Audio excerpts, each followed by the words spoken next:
அனைவருக்கும் வணக்கம்.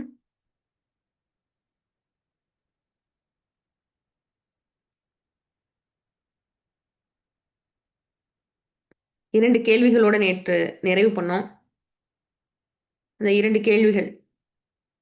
சந்திரா மேம்.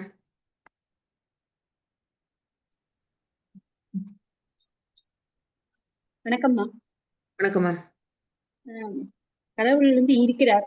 அதாவது தூணிலும் இருக்கிறார், துரும்பிலும் இருக்கிறார் கடவுள். அதை அவர் இல்லைன்னு சொல்லவே முடியாது. ஆனா நமக்குள்ள இருக்காரு. ஆனா நமக்கு தெரியறது இல்ல.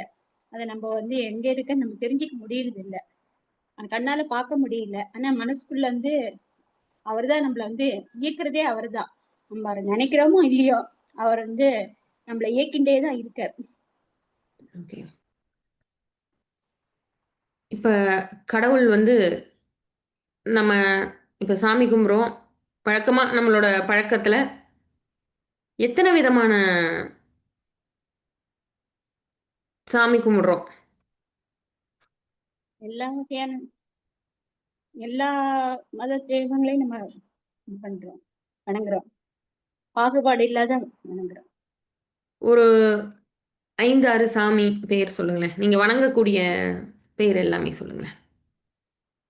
விநாயகர், பெருமாள், சக்தி,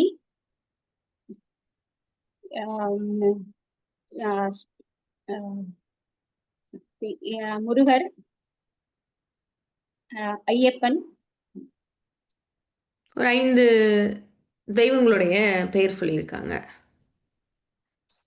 இப்போ கடவுள் என்பவர் ஒருவரா பலரா? கடவுள் ஒருவர் தான். பல விதத்துல நம்மளுக்கு காட்சி கொடுக்கிறார். அப்ப நம்ம வழிபடக்கூடிய தெய்வங்கள் என்னவா இருக்கு அப்படின்னா, பலவாக இருக்கிறது. ஆனால் கடவுள் ஒருவர் தான் அப்படின்றது நம்ம எல்லாத்துக்குமே தெளிவா தெரியுது. இப்போ யாரையெல்லாம் கடவுளாக நாம் வழிபடுகிறோம்? எதையெல்லாம் கடவுளாக வழிபடுகிறோம்? அப்படின்றத பார்க்க முன்னாடி, கடவுள் அப்படின்னா என்ன? கடவுள் இருக்காரா? இல்லையா? அப்படின்னா எல்லாருக்குமே கடவுள் அப்படின்னு ஒருத்தர் இருக்காருன்னு எல்லாருக்குமே நம்பிக்கை இருக்கு. எங்க இருக்கார் அப்படின்னா, எல்லோருக்குமே நமக்குள்ள தான் இருக்காரு அப்படின்னு தெரியுது. இருந்தாலும் வெளியே இருக்கலாம். கல்ல இருக்கலாம். எதனாலும் கடவுளாக மாற்றி விடலாம் அப்படின்னு நமக்கு அம், ஒரு எண்ணம் இருக்கு. அதே போல நேத்து நெறைய பேர் என்ன சொல்லியிருந்தீங்க அப்படின்னா, ஒரு கோயில் அப்படின்றது ஒரு பாசிட்டிவான ஒரு நல்ல ஒரு சூழல கொடுக்குது அப்படின்றத நெறைய பேர் பகிர்ந்திருந்தீங்க. அப்போ நல்ல சூழல் ஒரு பாசிட்டிவான ஒரு சூழல் கொடுக்குது. அந்த நல்ல ஒரு சூழல், பாசிட்டிவான சூழல் மட்டும் போதுமா இறை வழிபாட்டிற்கு?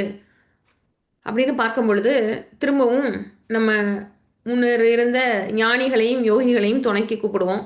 அவங்க என்ன சொல்றாங்க அப்படின்னு பார்த்தா, இறைவனை அடைதல் அல்லது முக்திப்பதம் ஏன் எல்லாத்துக்குமே கிடைக்கல? ரொம்ப ஈஸியானதா கிடையாது. இல்ல, அப்படிதானே? ஒரு ஜீவாத்மாவானது பரமாத்மாவை சென்றடைதல் ரொம்ப எளிமையானதா இல்ல. கொஞ்சம் கஷ்டமானதா இருக்கு. எளிமையா எல்லாருக்குமே இந்த முக்திப்பதம் கிடைப்பதில்லை. அந்த நிலை எல்லாருக்குமே கிடைக்கிறதில்ல. ஏன் அப்படின்னு பார்த்தா, எதனால் அப்படின்னு பார்க்கும் பொழுது, அவர் என்ன குறிப்பிடுறாரு? ராமகிருஷ்ண பரமஹம்சர் என்ன குறிப்பிடுறாருன்னா, ஒரு மனிதனுடைய ஞான தேடல், ஞான இச்சை எப்படி இருக்க வேண்டும் அப்படின்றதுக்கு, ஒருத்தர ஒரு தண்ணிக்குள்ள நம்மளுடைய தலைய பிடிச்சு யாராவது உள்ள அழுத்தி வைக்கிறாங்கன்னா, எந்த வேகத்தோடு நம்ம அந்த தலைய வெளிய எடுக்கிறதுக்காக எவ்வளவு வேகமும், எவ்வளவு முயற்சியும் நமக்கு இருக்கும். நம்மிடம் இருக்குமோ, அந்த அளவு வேகமும், முயற்சியும், அந்த அளவு ஞான வேட்கை, அந்த அளவு தேடல் இருந்தால் மட்டுமே அவர்களுக்கு முக்திப்பதம் கிடைக்கிறது அப்படின்னு குறிப்பிடுறாங்க. அந்த அளவுக்கு ஞான தேடல், ஞான இச்சை நமக்கு இருக்கிறதா அப்படின்னு பார்க்கும் பொழுது, இருக்கலாம். இல்லாமலும் இருக்கலாம். ஆனா, நாம எந்த இடத்துல வந்து நிக்கிறோம் அப்படின்னா, கொஞ்சம் பாசிட்டிவிட்டி. கோயிலுக்கு போயிட்டு வந்தா பாசிட்டிவிட்டி. அப்படி என்றால், நாம வந்து கோயிலுக்கு செல்வது, "இறைவா உன்னை வந்து அடைய வேண்டும்" அப்படின்லாம் இல்ல. அதுக்கு இல்ல. நாம போறது என்னன்னா, நமக்கு கொஞ்சம் மனசு நிம்மதி. அதுக்கு அடுத்ததாக அத விட முக்கியமா பல்வேறு அப்ளிகேஷன்ஸ் நெறைய நம்ம கோரிக்கைகள். இதுக்காக தான் நம்ம கோயிலுக்கு போறோம். அந்த கோரிக்கைக்கும், இறைவனுக்கும் சம்மந்தம் இருக்கா அப்படின்னு பார்த்தோம்னா, நேற்றே பார்த்தோம். அப்படி ஒரு சம்மந்தமே இல்ல. படிப்பதற்கு இறைவனுடைய அருள் தேவையானா? தேவையில்ல. நல்ல பணம் சம்பாதிப்பதற்கு இறைவனோட அருள் தேவையா? அப்படின்னா தேவையில்லை. இதெல்லாம் நேத்தே பார்த்தோம். அப்ப இறைவன் அல்லது கடவுள் எதற்காக வேண்டும்? ஒருத்தருக்கு எதுக்கு கடவுள் வேண்டும்? கடவுள் எதுக்கு வேணும் அப்படின்றதுக்கு முன்னாடி, கடவுள் ஒன்றா பலவா? ஏன் பல்வேறு தெய்வங்கள வழிபடுறோம்? ஒன்று இல்லையே! நெறைய தெய்வங்கள் இருக்கு. சிவபெருமான வழிபடுறோம், முருகப்பெருமான வழிபடுறோம். ஒண்ணொண்ணுக்கும் ஒரு பேர் வேற இருக்கு. சிவபெருமானை வழிபடுபவர்களுக்கு சைவ மதம்னு ஒரு பெயர் இருக்கு. முருகப்பெருமானை வழிபடுவருக்கு பெயர் இருக்கு. அ பெருமாளை வழிபடுறவர்களுக்கு வைணவம்ன்ற பெயர் இருக்கு. இந்த பெருமாள்லயே என்னதுன்னா, அ கிருஷ்ண பரமாத்மாவை வழிபடுபவர்கள் இருக்காங்க. பெருமாள்லயே அ நெறைய வழிபாடு வந்து விஷ்ணுவை வழிபடுபவர்கள், பெருமாளோட வேறு வேறு அவதாரங்களை வேறு வேறு ஃபார்ம்ல வேற வேறு அ நிலையில வழிபடுறவங்க இருக்காங்க. ராமனை வழிபடுபவர்கள் இருக்காங்க. கிருஷ்ணரை வழிபடுபவர்கள் இருக்காங்க. அப்போ இத்தனை விதமான வழிபாடுகள் இருக்கு. சக்தியை வழிபடக்கூடியவங்க இருக்காங்க. சாக்த வழிபாடு அப்படின்னு பேரு. அப்ப சைவம், வைணவம், சாக்தம், அதேபோல அம்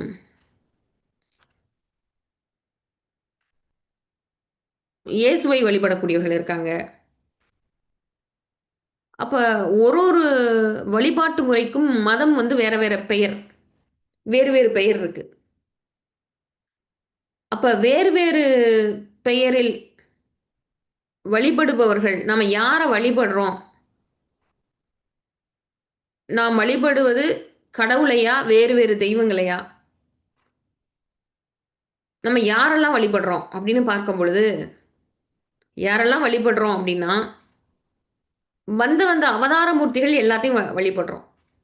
அவதாரம் அப்படின்னாலே, இறை சொரூபமானது, இறை சக்தியானது இந்த பூமியில பிறந்து, வளர்ந்து, நம்மைப் போலவே உருவம் எடுத்து வரும்பொழுது, அவர்களுக்கு அவதாரம் அப்படின்னு பேர். நம்ம மாரி உருவம் எடுத்து வந்தா அவர்களுக்கு பேர் அவதாரம். ராமர் அவதாரம் எடுத்து வந்தாரு, ராம அவதாரம். கிருஷ்ணர் அவதாரம் எடுத்து வந்தாரு, கிருஷ்ணாவதாரம். இயேசு பெருமான் வந்தாரு. நபிகள் நாயகம் வந்தாங்க. இப்படியாக குருநானக் வந்தாரு. குருநானக் ஏற்படுத்தின மதத்த, அவர்கள் காலத்திற்கு அப்புறம் மற்றவர்கள் அவங்களுடைய பெயரை வைத்து ஏற்படுத்த மதத்துக்கு சீக்கிய மதம்னு பேரு. புத்தர் வந்திருக்காரு. பௌத்த மதம் இருக்கு. இப்படியாக பல யுகங்களாக யார் தோன்றி வராங்க? இந்த பூமிக்கு யார் வராங்க? அப்படின்னா, இறை சொரூபமானது இறைவன் இந்த பூமிக்கு வராங்க. நம்மைப் போலவே வடிவம் தாங்கி வராங்க. அவங்கள எல்லாரும் என்ன பண்றோம் நம்ம? வழிபடுறோம். அவங்கள தான் வழிபடுறோம். அது தவிர, சிறு தெய்வங்கள், குறு தெய்வ வழிபாடுகள் நெறைய இருக்கு. நம்ம ஊர்ல சட்டுன்னு என்ன பண்ணுவோம்? ஒரு செங்கல எடுத்து வச்சு அத சாமியாக்கி வழிபட தொடங்கிருவோம். நேத்து நம்ம பார்த்தது ஆகம முறைப்படி ஒரு கோயில் கட்டி, அதுக்குள்ள அ ஏற்பாடுகள் எல்லாம் செய்து, அதற்குள்ள எல்லாத்தையும் செய்து கடைசில என்ன பண்றோம்னா, அத வந்து வழிபடக்கூடிய ஒரு அ நிலைக்கு கொண்டு வரோம். அப்படி இல்லாமல், சட்டுன்னு ஒரு ஏதேனும் ஒரு பொருள எடுத்து வச்சு ஒரு செங்கலையோ, அல்லது மரத்தில ஒரு மஞ்ச கலர் துணி கட்டியோ, உடனே அத வந்து சாமியாக்கி வழிபடத் தொடங்கி விடுகிறோம். இப்படியாக கண்ணில் காண்பவை எல்லாம் வழிபடக்கூடிய பழக்கமும் நம்மகிட்ட இருக்கு. இது போக, இந்த மிக பெரிய பெரிய கோயில்கள் எங்க அமைச்சிருக்காங்க? எதை அடிப்படையாக அமைச்சிருக்காங்க அப்படின்னு பார்த்தா, ஜீவசமாதி அடைந்த சித்தர்களோட தலங்களை கோயில்களாக அமைச்சிருக்காங்க. அது ஏன்? ஜீவசமாதி அடைந்த சித்தர்களோட தலங்கள் இப்போ வந்து திருப்பதி அப்படின்னு எடுத்துட்டோம்னா அங்க ஒரு சித்தர் வந்து ஜீவசமாதி ஆயிருக்காரு. இந்த பக்கம் ராமேஸ்வரத்துல பார்த்தோம்னா பதஞ்சலி அப்படின்ற சித்தர் வந்து ஜீவசமாதி ஆயிருக்காரு. ஒரு இடத்துல கொங்கணவர்ன்ற சித்தர் ஜீவசமாதி ஆயிருக்காரு. இப்படியாக ஒவ்வொரு ஊர்களிலும் இல்ல, ஒரு மிகப்பெரிய பிரம்மாண்டமான கோயில்களோட தொடர்பு படுத்தி பார்க்கும் பொழுது, அந்த இடத்தில் ஏதேனும் ஒரு சித்தர்களுடைய ஜீவசமாதி இருக்கிறது. பெரிய பெரிய கோயில்கள் எல்லாம் எதை அடிப்படையாக வைத்து கட்டப்பட்டது அப்படின்னா, சித்தர்களின் ஜீவசமாதியை அடிப்படையாக வைத்து கட்டப்பட்டதா இருக்கு. அப்போ இந்த சித்தர்களின் ஜீவசமாதி வந்து நம்ம கோயில்கள்ல கோ கோயில் கட்டி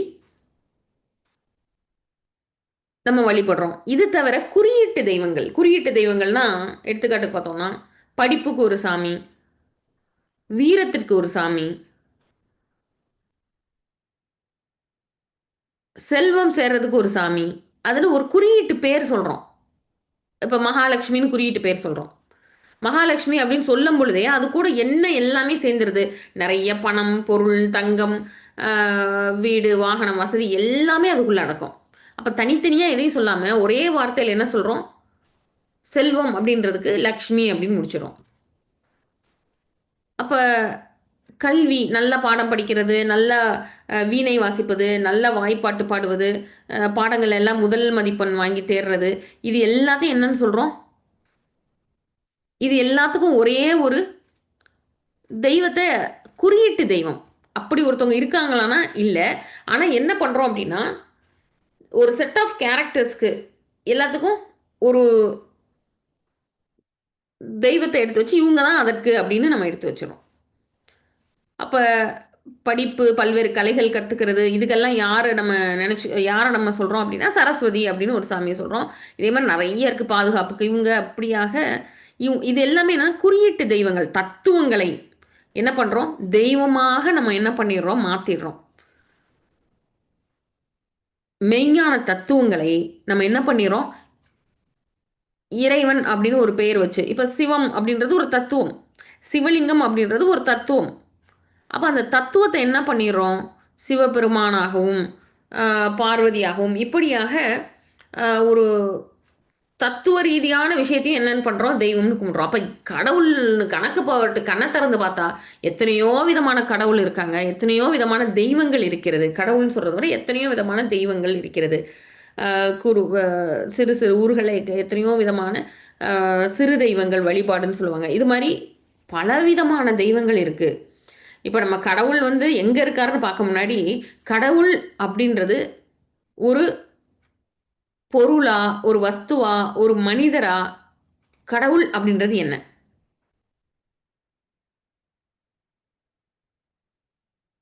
இப்ப நம்ம பார்த்தோம் எத்தனையோ தெய்வங்கள் அவதாரம் எடுத்து வர்றாங்க. அவங்கள வழிபடுறோம்ன்னு பார்த்தோம். ஜீவசமாதி அடைந்த சித்தர்கள வழிபடுறோம்.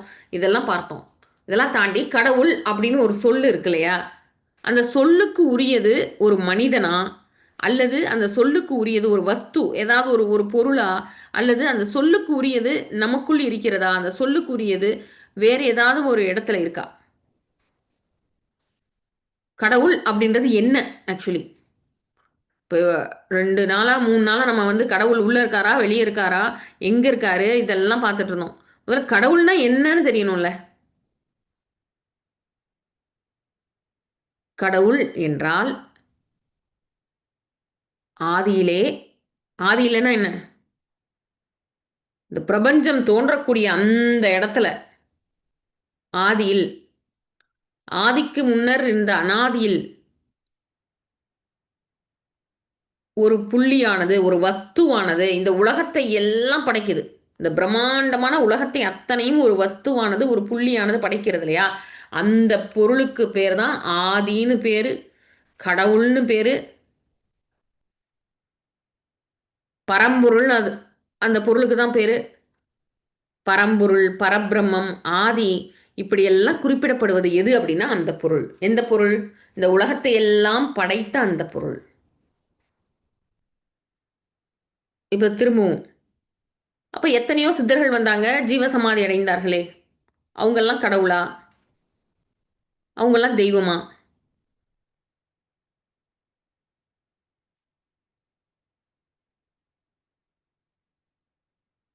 அப்ப கடவுள் அப்படின்றது என்ன அப்படின்னு பார்த்தோம்னா, ஆதியில தோன்றக்கூடிய அந்த புள்ளி அப்படின்னு பார்த்தோம். அந்த ஆதியில் தோன்றியது வடிவம் எடுத்து வரும்பொழுது, வடிவம்னா என்ன? ரூபம் எடுத்து வரும்பொழுது, அதாவது ஒரு அப்பியரன்ஸோட வரும்பொழுது, அந்த ஆதி வஸ்துவை நம்மளால காண முடியுமானா காணவே முடியாது. நம்மளால பார்க்க முடியுமானா பார்க்க முடியாது. அந்த ஆதி வஸ்து உருவம் தாங்கி வரும்பொழுது, அவர்களை நாம் என்ன பண்றோம்? உருவம் தாங்கி வந்து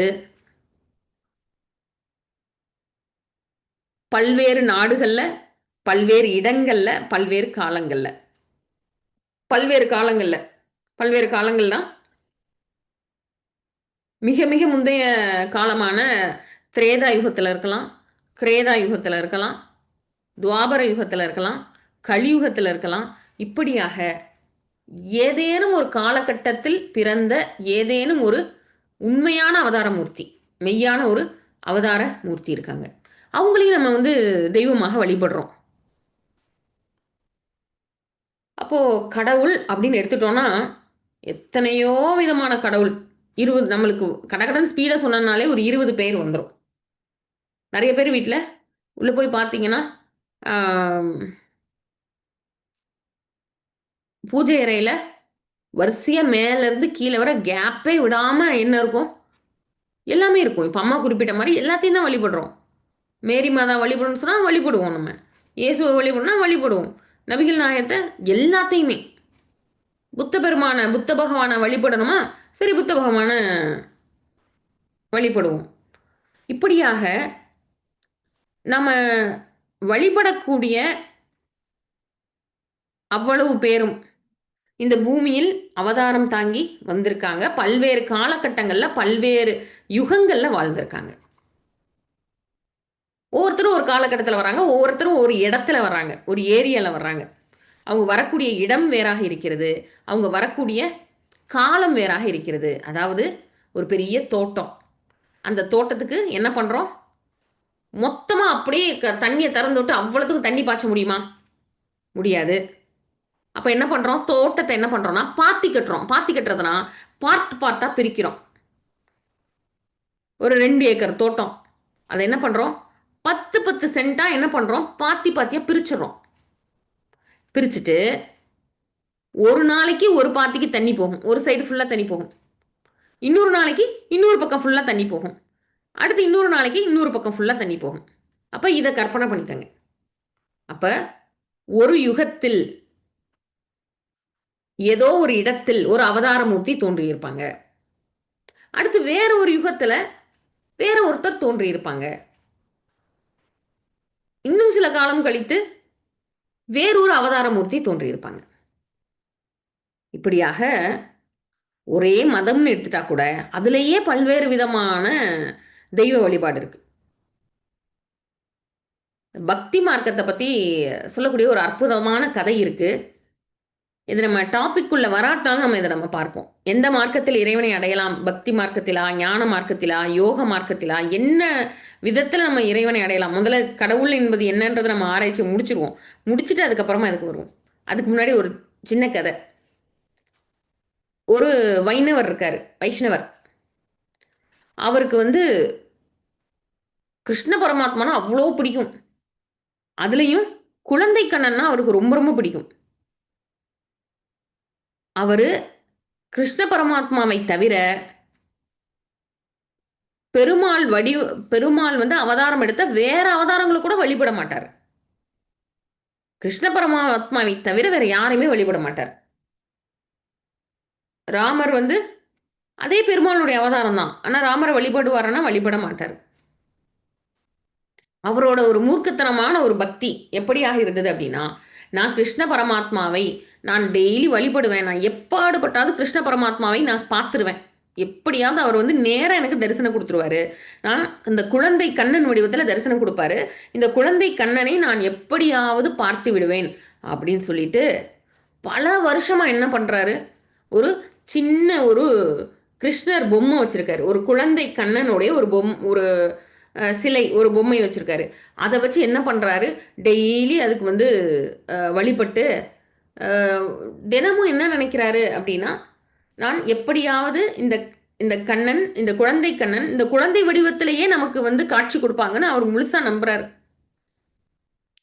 முழுதாக நம்பி என்ன பண்றாரு, டெய்லி பூஜை பண்றாரு. 1 வருஷம் ஆச்சு, 2 வருஷம் ஆச்சு, 3 வருஷம் ஆச்சு. யார் வரல. டெய்லி கேட்பாரு, கிருஷ்ணா நான் உன்னை நேரா பார்க்கணுமே, நீ வாயேன் அப்படின்பாரு. நான் இந்த கண்ணால உன்னை உன்னை வந்து அப்படியே நான் பார்க்கணும், இந்த குழந்தை வடிவத்தில் வாயேன்னு சொல்லி டெய்லி கேட்பாரு. அது ஆயிடுச்சு, பல மாதங்கள் ஆயிடுச்சு. கிருஷ்ணர் வந்தாரா, குழந்தை கண்ணன் வந்தாரான்னா வரல. இவருக்கு திடீர்னு ஒரு ஆத்திரம் வந்துச்சு. என்ன ஆத்திரம்னா, நம்மளும் 3 4 வருஷமா நம்ம வந்து வழிபட்டுக்கிட்டே இருக்கோம். என்னைக்காவது ஒரு நாள் வந்து அவர் வருவார் வருவார் டெய்லி கேட்குறோம். ஆனால் அவர் என்ன பண்ணல, வரல.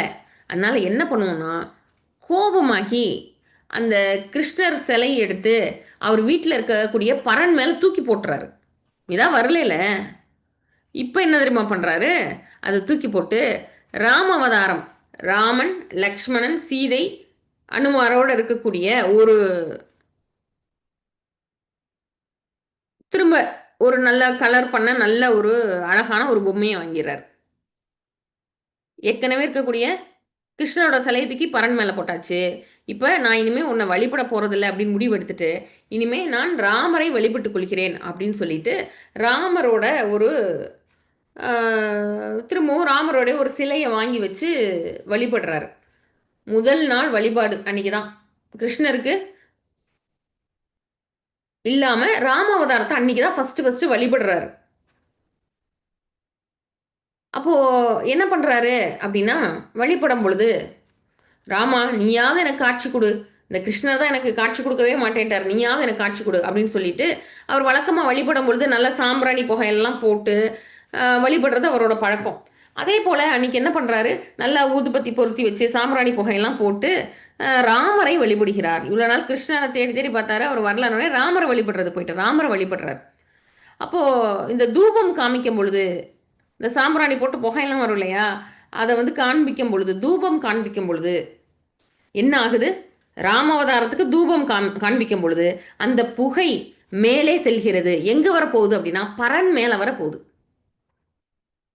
அந்த புகை எங்க போகுது, சாம்பிராணி புகை பரனுக்கு மேல போகுது.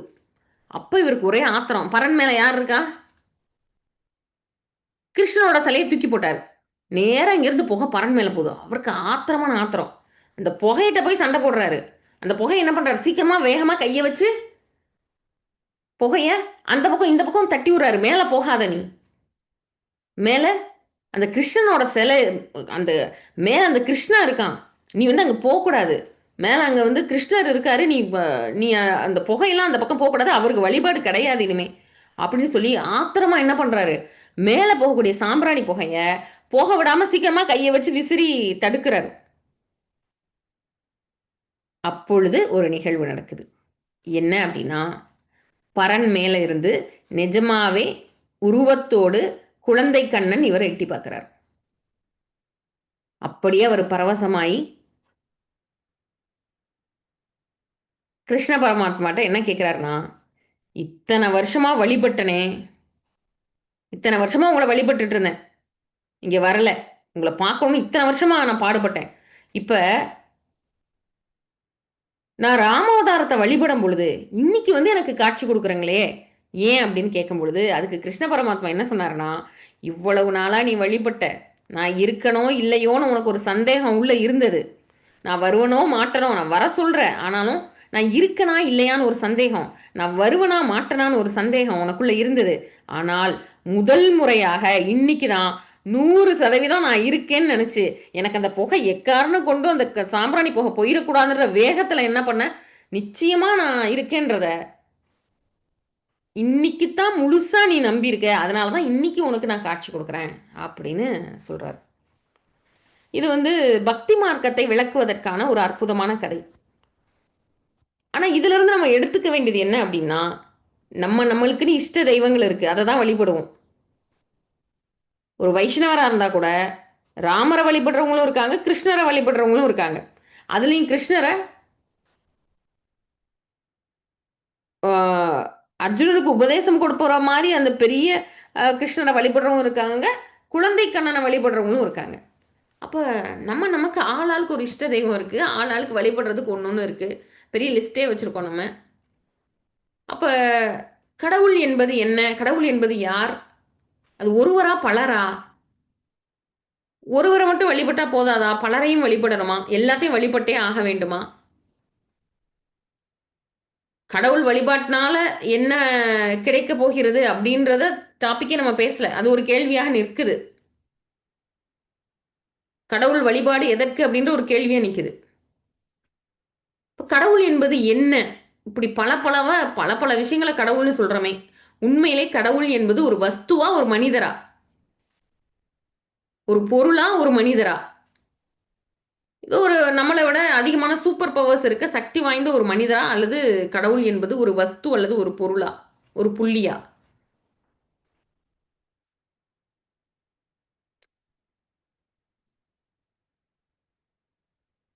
பூமிக்கு அவதாரம் எடுத்து எல்லாரும் வந்திருக்காங்கன்னு சொல்றாங்க இல்லையா?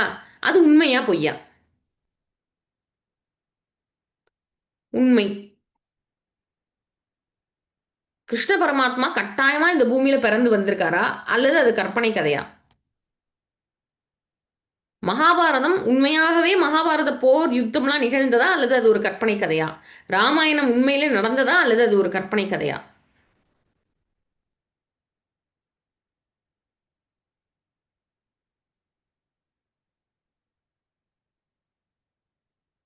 அரவிந்த் சார்.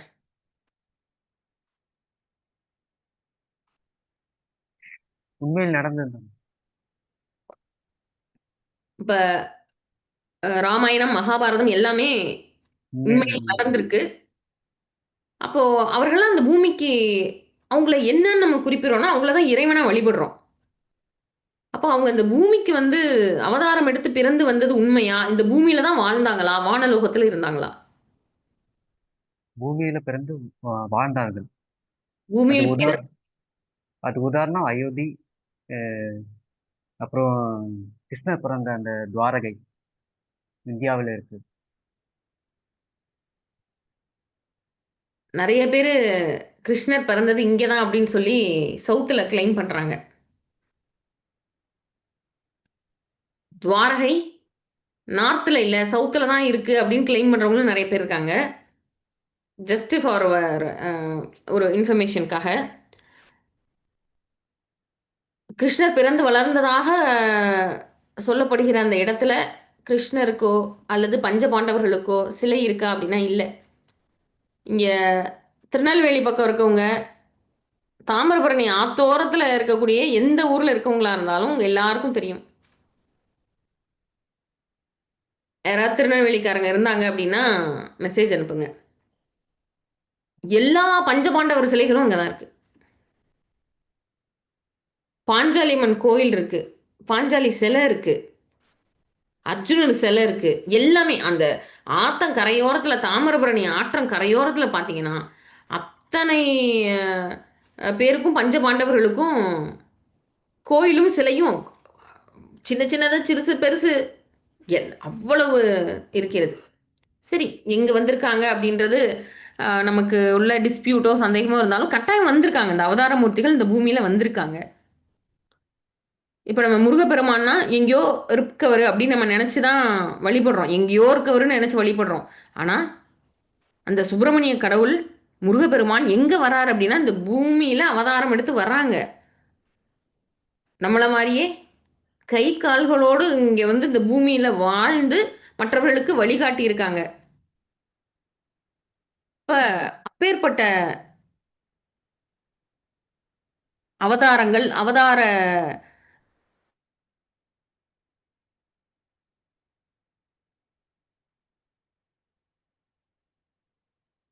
வேறு தேசங்கள்ல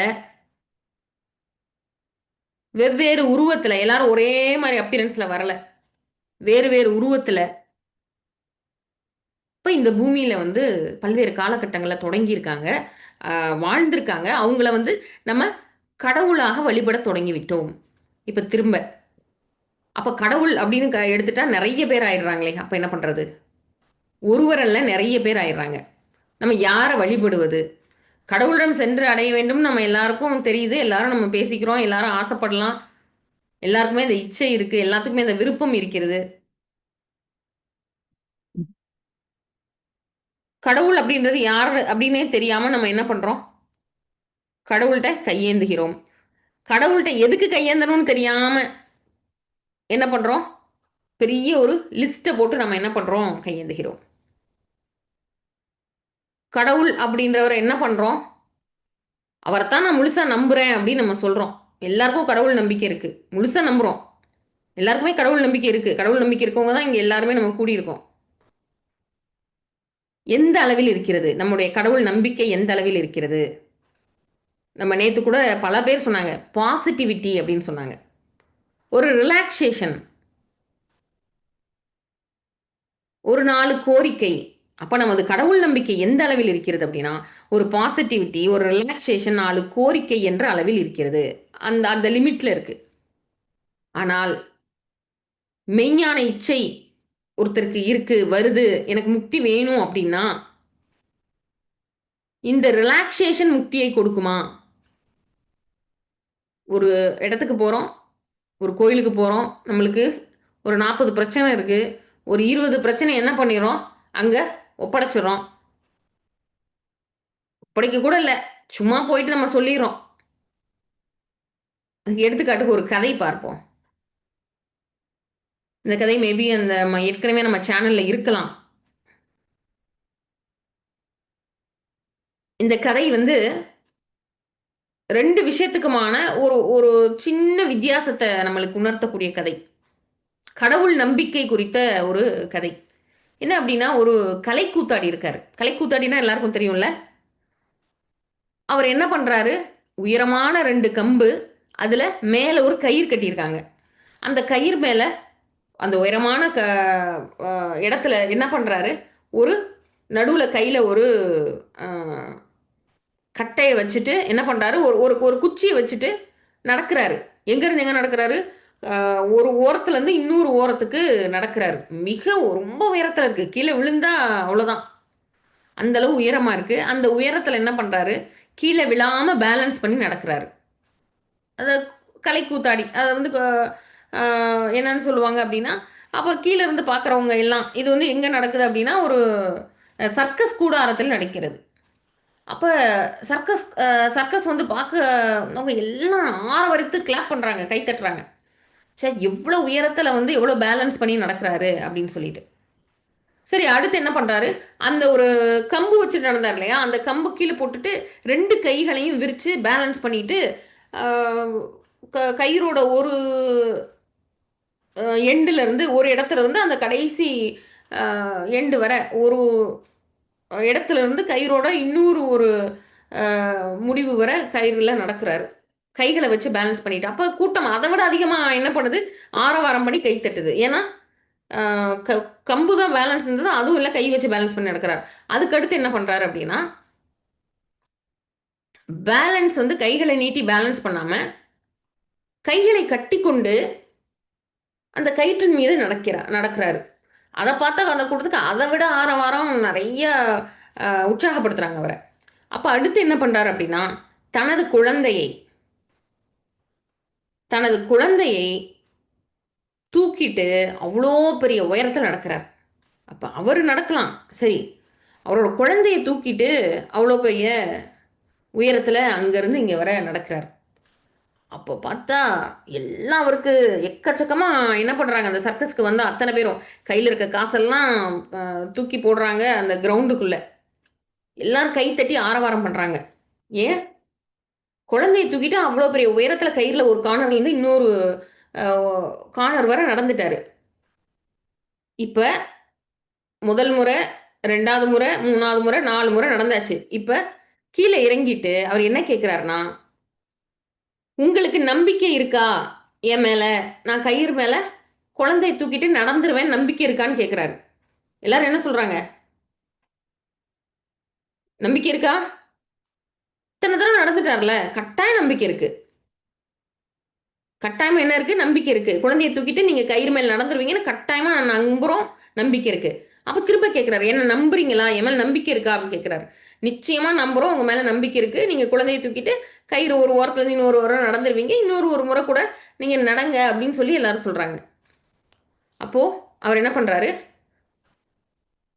சரி, சர்க்கஸ் கூட்டத்துக்கு அவ்வளோ பேர் வந்திருக்காங்க இல்லையா? இப்ப நான் என் குழந்தைய தூக்கிட்டு நடந்தேன். இப்ப உங்கள்ல யாரோட குழந்தையாவது குடுங்க. நான் கயிறு மேல ஏறி நான் நடக்கிறேன் அப்படின்னு கேட்கிறாரு. சர்க்கஸ்க்கு வந்து வேடிக்கை பார்த்தவங்கள்ல இருக்கக்கூடிய யாராவது உங்களோட குழந்தைய குடுங்க. உங்களுக்கு தான் எல்லாருமே நம்புறேன்னு சொல்றீங்கல்ல. எல்லாருக்குமே நம்பிக்கை இருக்கு. கயிறு மேல நான் குழந்தைய தூக்கிட்டு பேலன்ஸ் பண்ணி நடந்துருவேன்னு. உங்க குழந்தைய குடுங்க. நான் கயிறு மேல ஏறி பேலன்ஸ் பண்ணி நடக்கிறேன்னு சொன்னோனே, அவ்வளவு பெரிய கூட்டத்துல ஒருவர் கூட தங்க குழந்தையை குடுக்க தயாராக இல்லை.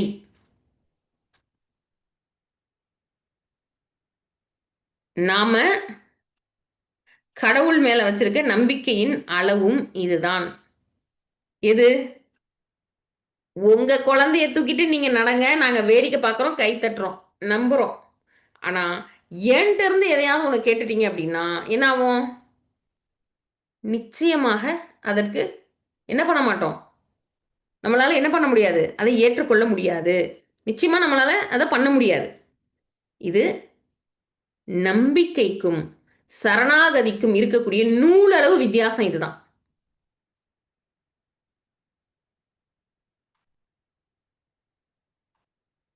நம்பிக்கை எல்லாருக்குமே நம்பிக்கை இருக்கு. எல்லாத்துக்குமே இறைவன் மேல நம்பிக்கை இருக்கு. எந்த லிமிட்ல இருக்கு? நீங்க உங்க லெவல்ல இருங்க. நானு என் லிமிட்ல இருக்கேன். அந்த கோட்ட தாண்டி நீங்களும் கூடாது. நானும் அந்த கோட்ட தாண்டி வரமாட்டேன். இந்த அளவில் தான் நமது நம்பிக்கை இருக்கிறது. சரணாகதி என்பது என்ன? நம்பிக்கைன்றது என்ன? இப்போ எடுத்துக்காட்டுக்கு, ஒரு 4, 5 வருஷம் முன்னாடி இந்த கொரோனா நெறைய கோவிட் கேஸஸ் நம்ம இது பண்ணிட்டு இருந்தோம். நெறைய பேருக்கு அந்த காய்ச்சல் பரவிட்டு இருந்தது. அதுல கடவுள்ட்ட வந்து நெறைய பேரு விதவிதமான கோரிக்கைகள்லாம் வச்சிருக்காங்க. இதுல நம்பிக்கை என்பது என்ன? சரணாகதி என்பது என்ன? அப்படின்னு பார்த்தா, இந்த நம்பிக்கை இருப்பவர்கள் என்ன தெரியுமா பண்ணுவாங்க? எனக்கு இந்த கொரோனா வந்துறவே கூடாது, இந்த காய்ச்சல் வந்துறவே கூடாது அப்படின்னு என்ன பண்ணுவாங்க? வேண்டுதல் பண்ணுவாங்க.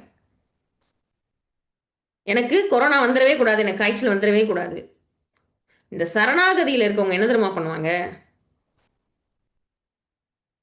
காய்ச்சல் வந்தாலும் நீங்க பார்த்துக்க போறீங்க. வராட்னாலும் நீங்க தான் பார்த்துக்க போறீங்க. வந்தாலும் ஏதோ ஒரு காரண காரியத்துக்கு தான் இந்த காய்ச்சல் வந்திருக்கும். காய்ச்சல் வரலைனாலும் ஏதானும் ஒரு காரண காரியத்துக்காக இந்த காய்ச்சல் வந்திருக்காது. இறைவன் ஏதோ ஒரு காரண காரியத்தோடு என்னை முழுமையாக நடத்தி கொண்டிருக்கிறாங்க. காய்ச்சல் வந்தாலும் அதுதான். வராட்னாலும் அதுதான். வந்தாலும் அவங்களோட ஒரு ஒரு செயல்ல தான் இது எனக்கு நடந்திருக்கு. வராட்னாலும் அது அவங்களோட செயல்ல தான் நடக்குது. இப்படியான மனநிலையில இருக்க தான் சரணாகதி. இந்த நம்பிக்கையாளர்கள்ட்ட ஜென்ரலா மளிகை கடை லிஸ்ட் மாரி பெரிய லிஸ்ட் இருக்கும். கடவுளே எனக்கு இது வேணும், அது வேணும், இந்த சீட்டு வேணும், அந்த இது வேணும், அந்த அ எல்லாமே. எதெல்லாம் நமக்கு கேட்கக்கூடாதோ அத்தனையுமே கடவுள்ட்ட வந்து கேட்டு வச்சிருப்போம்.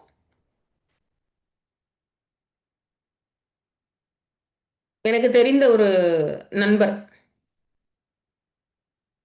அவரு வந்து, "நான் வந்து கடவுளோட செல்லப்பிள்ளம்மா" அப்படின்னுவாரு. தன்னை என்ன சொல்லிப்பாரு? "நான் கடவுளோட செல்லப்பிள்ளை." எப்படி செல்லப்பிள்ளை அப்படின்னு கேட்டா, அவரு சொன்னது என்னன்னா, "நான் இதுவர கார்ல எத்தனாயிரம் கிலோமீட்டர் டிராவல் பண்ணியிருக்கேன். ஒரு முறை கூட பெட்ரோல் வந்து இல்லாம நடுவழியில் நான் நின்றதில்லை. ஒண்ணு பெட்ரோல் காலியாகுற நேரத்துல பக்கத்துல என்ன வந்துரும்? பெட்ரோல் பங்க் வந்துரும். அல்லது பெட்ரோல் ரொம்ப கம்மியா இருக்கும். ஆனா, அது வந்து நார்மலா கார் வந்து போற தூரத்த விட அதிகமான தூரம் போயிடும்."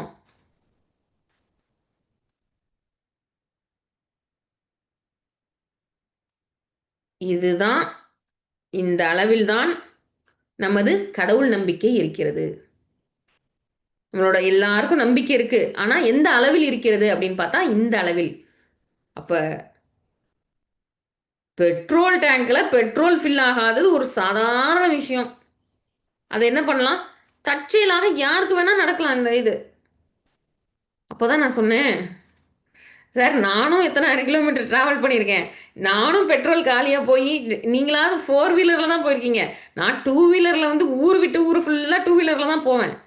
திருநெல்வேலியை சுத்தி இருக்கக்கூடிய அத்தனை ஊர்களுக்கும் 2 வீலர்ல ஒரு இடத்துல இருந்து இன்னும் ஒரு ஒரு ஊர்ல இருந்து கம்ப்ளீட்டா சம்மந்தமே இல்லாத ரொம்ப தூரத்துல இருக்க ஊர் கூட நான் 2 வீலர்ல டிராவல் பண்ணியிருக்கேன்.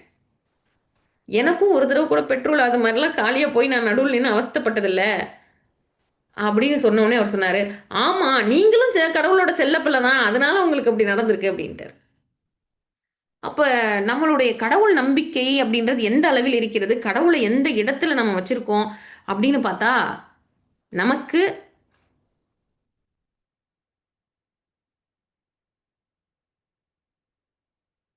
ரொம்ப, ரொம்ப, ரொம்ப சிறு சிறு விஷயங்கள்ல, எனக்கு எல்லாமே லைஃப்ல பெர்ஃபெக்ட்டா நடந்திருக்கு. கரெக்ட்டா இதையும் ஒருத்தர் சொல்லியிருக்காரு. இது என்னோட ரொம்ப நெருங்கிய உறவினர். என்னோட என்னோட லைஃப்ல எல்லாமே கரெக்ட்டா நடந்திருக்குமா. நான் வந்து கடவுள் என் மேல அவ்வளோ இதா இருக்காரு அப்படின்னு. அவரு அ பிறந்த உடனே புதுசா வீடு கட்டுனாங்க. அடுத்து கரெக்ட்டா நான் 12த் முடிக்கிறேன். எனக்கு ஏதோ ஒரு பாலிடெக்னிக் எதுலயோ ஒரு சீட் வந்து அவ்வளோ நாள் அந்த காலேஜ் எங்க ஊர்லயே இல்ல. அப்பதான் அந்த ஊர்ல காலேஜ் கட்டி அப்பதான் அந்த கோர்ஸ் ஓப்பன் பண்றாங்க. அப்படியே அந்த கோர்ஸ்ல ஜாயின் பண்ணேன். நான் கோர்ஸ் முடிச்சு 3வது வருஷத்துல சரியா ஏதோ ஒரு இன்டர்வியூ வந்துச்சு. அதுல போய் நான் வேலைக்கு ஜாயின் பண்ணிட்டேன். வேலை 3 வருஷம் பார்த்துட்டு இருக்கேன். கரெக்ட்டா அந்த டயத்துல பார்த்து என்ன பண்ணாங்க, எனக்கு தெரிஞ்சவங்க ஒருத்தவங்க அவங்க பொண்ண திருமணம் பண்றதுக்காக கேட்டாங்க. கரெக்ட்டான வயசுல 24 வயசுல திருமணம் ஆயிடுச்சு. திருமணமாகி ஒரே வருஷத்துல முதல் குழந்தை. திருமணமாகி 5 வருஷத்துக்குள்ள 2 குழந்தைகள். அந்த குழந்தைகள் வந்து எந்த தொந்தரவும் இல்லாம அவங்க பாட்டு படிச்சாங்க, இது பண்ணாங்க. ஒரு குழந்தை இன்ஜினியர் ஆச்சு, ஒரு குழந்தை டாக்டர் ஆச்சு. இப்படியாக அந்த என்னோட உறவினர் ஒரு 70 வயது இருக்கும். அப்ப அத வந்து அது ஒரு வாழ்க்கையினுடைய வெற்றியா, சக்சஸா அவர் வந்து ஷேர் பண்றாரு. அவங்க மனைவிட்ட போய் கேட்டா, அதுக்கப்புறம் ஃபுல்லா வண்டவாளம்லாம் தண்டவாளத்துல ஏறிருச்சு. அது வேற விஷயம். ஏங்க சாப்பிட்ட தட்ட கூட இப்படி எடுத்து வைக்க மாட்டாரு. பிள்ளைங்கள ஒரு நாள் ஸ்கூல்ல போய் டயத்துக்கு விட்டதும் கிடையாது, கூப்பிட்டு வந்ததும் கிடையாது. எல்லாமே நான் படாத பாடுபட்டு, நான் தேஞ்சு நொந்து போய் இப்படி நான் செஞ்சுட்டு இருக்கேன். எனக்கு எல்லா வியாதியும் வந்துருச்சு. பிபி இருக்கு, சுகர் இருக்கு, அ அ க கிட்னி ஃபங்ஷன் கம்மியா இருக்கு, ஹார்ட் ஃபங்ஷன் கம்மியா இருக்கு. இவ்வளவு இதோட நான் வந்து இன்ன வர போராடிட்டு இருக்கேன். இவரு கரெக்ட்டா பிளேட்ல இந்த டயத்துக்கு 9 மணிக்கு எனக்கு சாப்பாடு வரும். நான் சாப்பிடுவேன். இந்த குழந்தை அப்படி பண்ணுதா, இந்த எதுவுமே அவருக்கு தெரியாது. குழந்தைங்க என்ன ஸ்டாண்டர்ட் படிச்சாங்கன்னா கூட தெரியாது. தெரியாம இவர் வந்து நான் வந்து கடவுள் எனக்கு எல்லாத்தையும் எல்லாத்தையும் கரெக்ட்டா குடுத்துட்டாரு அப்படின்னு சொல்லிட்டு இருக்காரு. அவர் கரெக்ட்டா ஒரு நல்லது நடந்துச்சுன்னா, நான் அவருக்கு மனைவி அமைஞ்சத தவிர வேற எதுவும் இல்ல. அப்படின்ற மாரி அந்த அம்மா ரொம்ப வருத்தப்பட்டாங்க. நான் எதற்காக இத சொல்றோம் அப்படின்னா, அப்ப கடவுள், கடவுளோட அருள் அப்படின்னு நம்ம நினைச்சிட்டு இருக்கிறது என்ன அப்படின்னா, அது இல்ல. எல்லாம் சரியா நடக்குதுன்னா, அப்ப கடவுள் வந்து நம்மள சரியா வச்சிருக்காரா? அதானா? அப்படின்னா இல்ல. எந்த நிலையில இருந்தாலும், எப்பேர்ப்பட்ட நிலையில் தள்ளப்பட்டாலும், இது இறைவன் நமக்கு ஏதோ ஒரு காரணத்துக்காக கொடுக்கப்பட்டிருக்கிறது அப்படின்ற அந்த சிந்தனை தான் நிஜமான அந்த பக்தி. நம்பிக்கை எல்லாருக்கும் இருக்கும். சரணாகதி எல்லார்கிட்டயும் இருக்குமா? அப்படின்னா, மிக மிக அரிது. 3 டாபிக் தாண்டி 4வது டாபிக் உள்ள வந்துட்டோம் இன்னைக்கு. ஆனா, அந்த 3 கேள்விகள் அப்படியே இருக்கு. கடவுள் என்பது என்ன? ஒரு வஸ்துவா? ஏதாவது ஒரு ஒரு பொருளா? அல்லது ஒரு மனிதரா? நெறைய அவதாரங்கள் பார்த்தோம். அவங்கலாம் மனித உருவம் தாங்கி தானே வராங்க. அப்ப அவங்க அவங்கள கடவுள் லிஸ்ட்ல இருக்காங்களா? இல்லையா? கடவுள் பல பேரா? ஒருத்தரா? இதெல்லாம் பார்த்துட்டு, திரும்பவும் நேத்து சேர்ந்த ஒரு கேள்வி இருக்கு இல்லையா? கடவுள் எங்கே இருக்கிறார்? அந்த ஒரு கேள்வியும் சேர்ந்துருச்சு அதோட. அதற்கு முன்னாடி ஒரு கேள்வி இருக்கு. கடவுள் நமக்கு எதுக்கு வேணும்? கடவுள் நமக்கு எதற்கு வேண்டும்?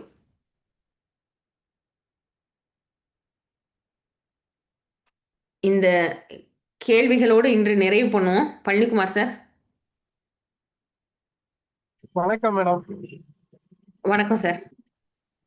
கடவுள் வந்து அண்ட சராசரம் ஃபுல்லா நிறைந்திருக்காரு. குறிப்பா சொல்லணும்னா நம்மளோட மூக்கு நுனியில இருக்கார் மேடம்.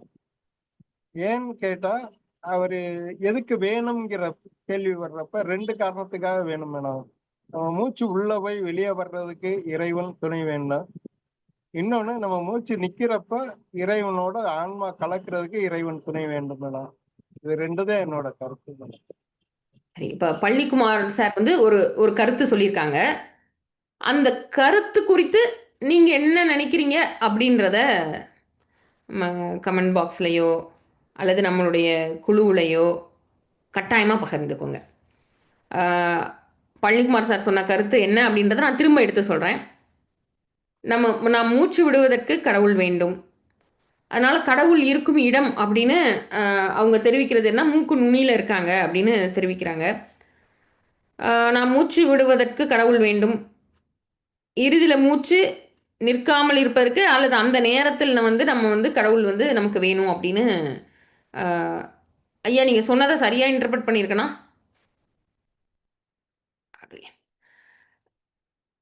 இப்ப கடவுள் எதற்காக வேண்டும்? முதல்ல கடவுள் என்பது என்ன?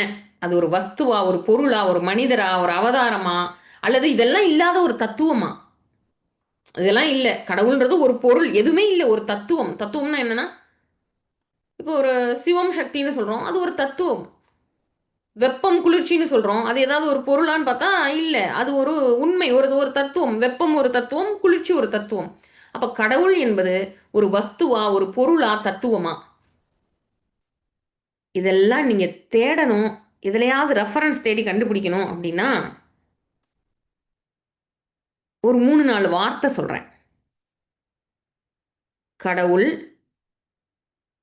தெய்வம், ஈஸ்வரன், இந்த வார்த்தைகளுக்கெல்லாம் என்ன விளக்கம் கொடுக்கப்படுகிறது அப்படின்றத நம்ம பார்த்தோம்னா, இதற்கு பதிலுக்கு நம்ம கிட்ட நெருங்கி வந்துருவோம். கடவுள் என்பது சின்ன ஒரு க்ளூ, ஒரு ஆப்ஷன், ஒரு 3 ஆப்ஷன் பார்ப்போம். அரூபத்தில் இருக்கிறாரா? அரூபம்னா ரூபம் இல்ல. ரூபம்னா ஒரு அப்பியரன்ஸ், ஒரு வடிவம். அதான் ரூபம். ரூபமற்றவரா? கடவுள் அப்படின்றது ரூபமுடையவரா? ரூபமற்றவரா? அதாவது அவருக்கு ஒரு அப்பியரன்ஸ் இருக்கா? இல்லையா? இப்ப இவர் சொன்னாரு, அரவிந்த் தம்பி சொன்னாரு, அவதாரங்கள் எல்லாம் வந்திருக்காங்க. நிச்சயமா இந்த பூமியில வாழ்ந்திருக்காங்கன்னு சொல்லியிருக்காங்க. அப்ப ரூபத்தோடு இருக்கவரா? கடவுள் அப்படின்றவங்க பிசிக்கல் அப்பியரன்ஸோட இருக்கவங்களா? அரூபமா இருக்கவங்களா? அப்பியரன்ஸே இல்லாம அரூபமா இருக்கவங்களா? வடிவமே இல்லாமல் அரூபமா இருக்கவங்களா? வடிவத்தோடு ரூபமாக இருக்கவங்களா? இதுக்கு 2க்கும் நடுவுல வேற ஒண்ணு இருக்கு. அரு உருவம். அருவம், உருவம் 2 இருக்கு. அருவம்னா எந்த விதமான அப்பியரன்ஸும் இல்லாதது, எந்த விதமான வடிவமும் இல்லாதது. அது அருவம். கண்ணுக்கே தெரியாது அருவம். உருவம் அப்படின்றது ஒரு அப்பியரன்ஸ் இருக்குது, கண்ணுக்கு தெரியக்கூடியது. இது 2க்கும் நடுவுல அரு உருவம் அப்படின்னு ஒண்ணு இருக்கு. அப்ப ரூபமும் இருக்கும், ரூபம் இல்லாமலும் இருக்கும்.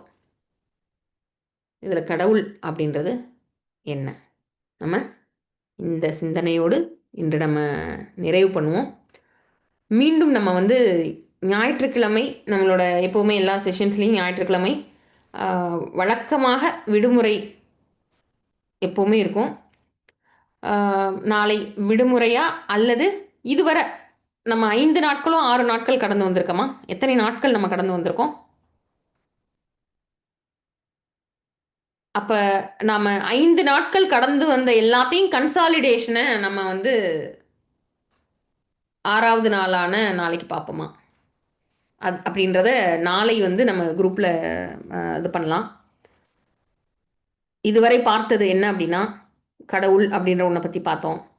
மனிதன் அப்படின்றத பத்தி பார்த்தோம். மனித பிறவியோட மேன்மையை பத்தி பார்த்தோம். மனிதன்றது யாருன்னு பார்த்தோம். கடவுள்ன்றது யார் பார்த்தோம்.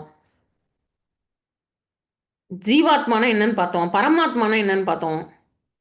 இந்த 2ம் இணைய வேண்டியது அவசியம் அப்படின்னு பார்த்தோம்.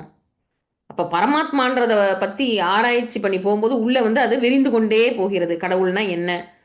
நம்ம எல்லாருக்குமே தெரியுது. எந்த இடத்துல இருக்காரு, எங்க இல்லன்னு எல்லாருக்குமே தெரியும்.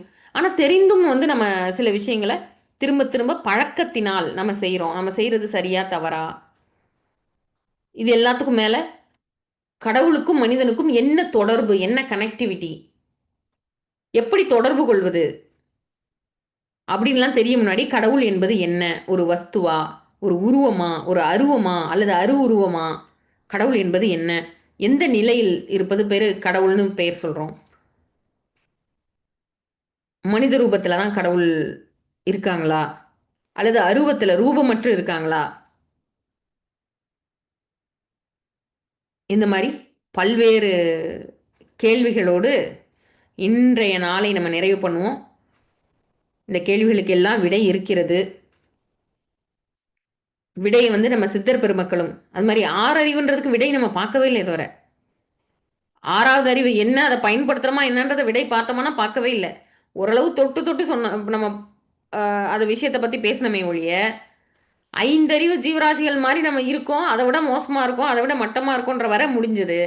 6வது அறிவு அதன் என்ன 6வது அறிவு என்பது என்னன்றத நேர்பதிலாக நம்ம இதுவர பார்க்கல.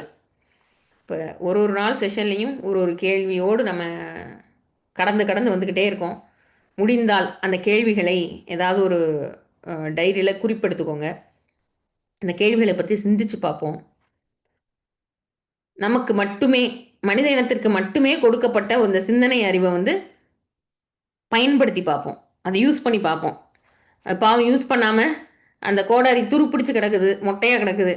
கொஞ்சம் அப்படியே நம்ம என்ன பண்ணுவோம்? தீட்டி யோசிச்சு தான் பார்ப்போமே. ஆ ஏதோ ஒண்ணு பிறந்துட்டோம். ஏதோ ஒரு பூனை மாரியோ, நாய் மாதிரியோ, நரி மாதிரியோ பிறந்தோம். ஏதோ ஒண்ணு உருட்டி உருட்டி ஏதோ ஒண்ண வேலைய பார்த்தோம். சாப்பிட்டோம். 2, 3 குழந்தைங்கள பெத்தோம், கரையேத்துனோம். இதோட கதை முடிஞ்சது அப்படின்னு அல்ல மனித வாழ்க்கை. அப்போ நமக்குன்னு இருக்கக்கூடிய ஒரு கருவி அல்லது ஒரு ஆயுதம், ஒரு சிந்தனை இருக்கு. அத நம்ம பயன்படுத்தி சிந்திச்சு பார்ப்போம். அந்த சிந்தனை நம்மள வந்து அடுத்த நிலைக்கு கட்டாயமா கூட்டிட்டு போகும். நம்ம தொடர்ந்து 48 நாட்கள் அ பிரயாணம் பண்ண போறோம். இதுல 5 நாட்கள் நம்ம கடந்து வந்திருக்கோம். நாளை வகுப்பு இருக்கா இல்லையா அப்படின்றது நாளை குழுவில வந்து தெரிவிக்கப்படும். அடுத்து திங்கட்கிழமை நம்ம வந்து எல்லோரும் கட்டாயமா சந்திப்போம். இப்ப நம்ம நிறைவு பண்ணுவோம். அனைவருக்கும் நன்றி.